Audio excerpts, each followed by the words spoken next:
In today's video, I'm going to teach you how to stop a timer in Notion. Now, before we can talk about stopping a timer, we actually need to start one. So let's begin right inside your Notion workspace. Imagine you're on a page where you track your projects or tasks. This might be a database, a to-do list, or any custom setup where you've added a timer integration or a time tracking button. Look toward the upper right area of your Notion window. This is typically where timer controls appear when you're using a time tracking integration. You should see a button or control labeled Start Timer.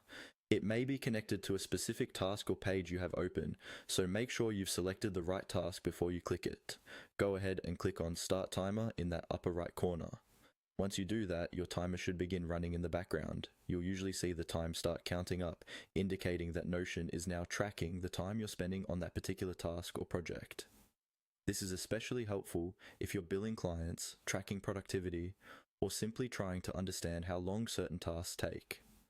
While the timer is running, continue working as you normally would.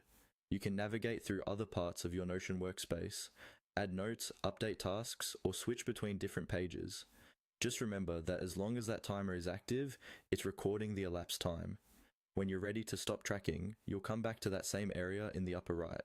The Start Timer button will usually have changed to something like Stop, or will show an active timer display. To end your timing session, simply click that same timer control again. That will stop the timer and log the time you've just tracked.